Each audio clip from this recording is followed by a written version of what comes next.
Hello good morning दोस्तों। आज हम बात करते हैं जीएसटी सेक्शन 31 जिसका नाम है tax invoice credit and debit notes. इसका सब सेक्शन फर्स्ट बोलता है for supply of goods a registered person supplying taxable goods shall before or at the time of removal of goods.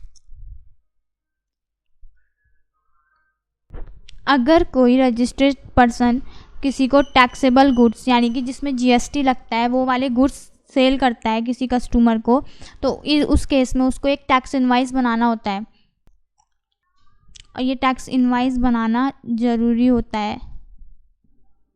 आगे कह रहा है कि removal of goods for supplies to the recipient where the supply involves movement of goods.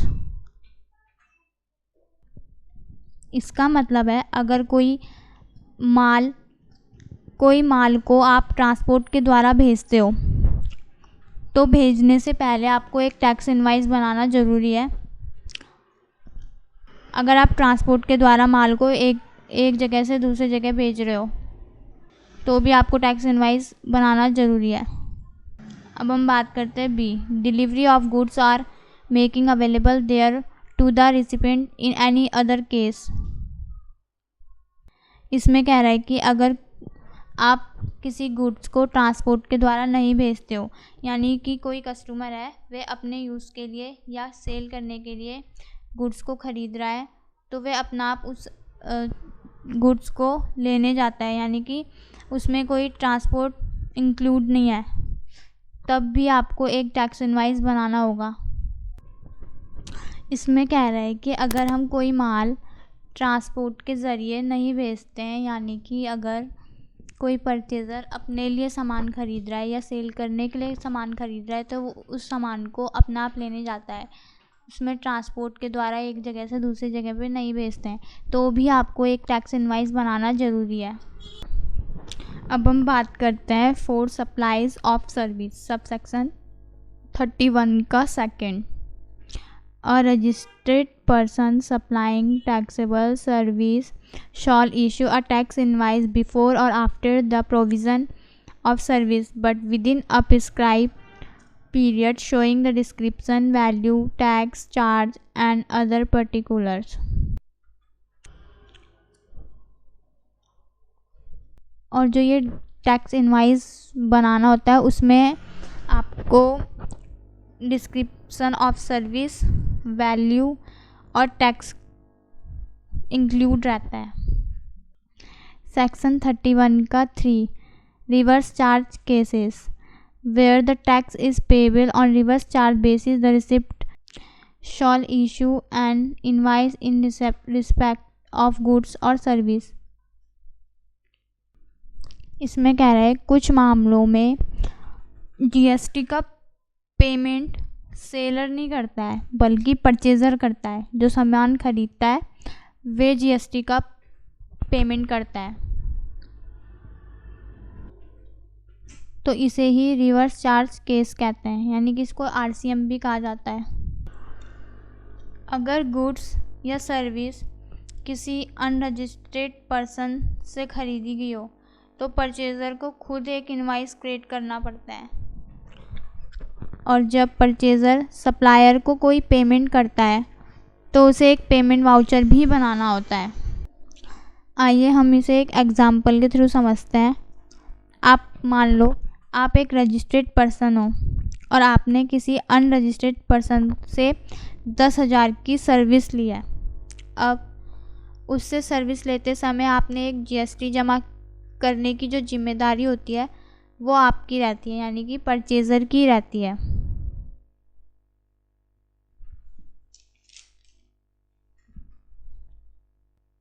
तो आपको एक invoice बनाना होता है। जब आप उसे पेमेंट करोगे तो आपको एक पेमेंट वाउचर भी बनाना है। अब हम बात करते हैं सेक्शन 31 का sub section 4, exempt supply and composition tax payer. A registered person supplying exempt goods or service or paying tax under composition scheme shall issue a bill of supply instead of a tax invoice.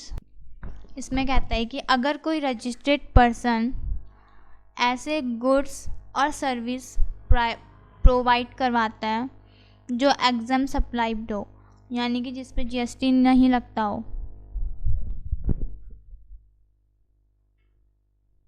या कोई composition scheme में काम कर रहा हो, यानी कि normal GST rate की बजाय एक स्मॉल रेट टैक्स देता है, यानी कि कम टैक्स पे करता है, तो इस केस में भी उसे एक टैक्स इनवाइस क्रिएट करना होता है।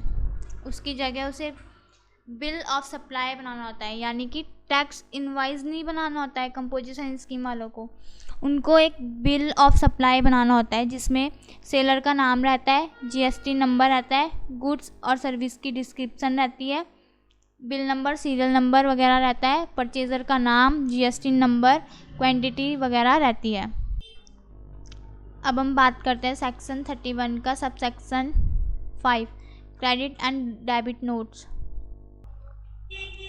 अब हम बात करते हैं सेक्शन 31 का 5 credit and debit note, where one or more tax invoice have been issued for supply of goods और service and the taxable value और tax charge is found to be incorrect. अगर किसी व्यापारी ने गुड्स या service के लिए tax invoice बनाया है और बाद में यह पता चलता है कि जो उसने टैक्स इनवाइस बनाया है उसमें वैल्यू और टैक्स दोनों गलत डाल रखे हैं, या माल वापस कर दिया गया, यानी कि गुड्स रिटर्न कर दिया हो, तो सप्लायर को ये गलती ठीक करने के लिए एक क्रेडिट नोट बनाना होता है। क्रेडिट नोट या डेबिट नोट दोनों बनाना पड़ता है, दोनों में से एक बनाना पड़ता है। जैसे कि इसमें लिखा है, यदि वस्तुओं या सेवाओं की आपूर्ति के लिए जारी चालान में कर योग्य मूल्य कर की राशि गलत पाई जाती है तो वस्तुएं वापस की जाती हैं। आपूर्तिकर्ता आवश्यक विवरणों सहित क्रेडिट नोट या डेबिट नोट जारी कर सकता है। अब हम जानते हैं क्रेडिट नोट क्या होता है।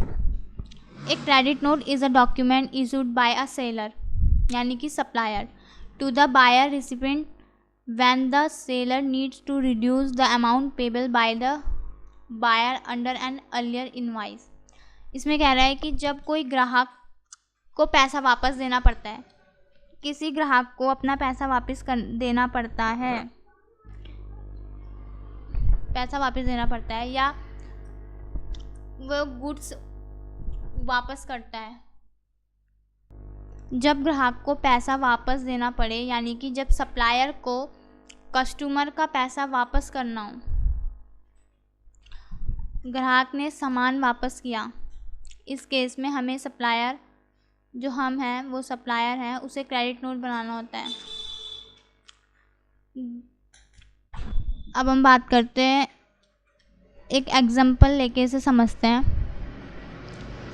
आपने 10,000 का माल बेचा, लेकिन बाद में 2,000 का माल ग्राहक ने लौटा दिया, वापस कर दिया, तो इस केस में हमें उसको 2,000 रुपये देने पड़ेंगे वापस, सामान के बदले हमें उसको पैसे वापस करने पड़ेंगे, तो इस केस में हमें क्रेडिट नोट बनाना होता है। अब हम जानते हैं डेबिट नोट क्या होता है। Debit note is a document issued by a seller or sometimes by a buyer to increase the amount payable under an earlier invoice. जब कोई ग्राहक से पैसा लेना पड़ता है, यानी कि हमने उसे से कर दी ज़्यादा की और हमने उससे पैसे कम लिए हो, बाद में हमें ये गलती सुधारने के लिए उससे ज़्यादा पैसे लेने हैं, तो इस केस में हम डेबिट नोट बनाते हैं। एग्जाम्पल के थ्रू समझते हैं। आपने गलती से 10,000 की जगह 8,000 लिख दिया, यानी कि 10,000 का सामान की सेल की, कोई गुड्स बेचा आपने 10,000 का, बदले में आपने उसमें 8,000 गलती से डाल दिए कि हमें उससे 8,000 लेने हैं, तो इस केस में बाद में हम उससे 2,000 और लेने हैं, तो इस केस में हम डेबिट नोट जारी करते हैं।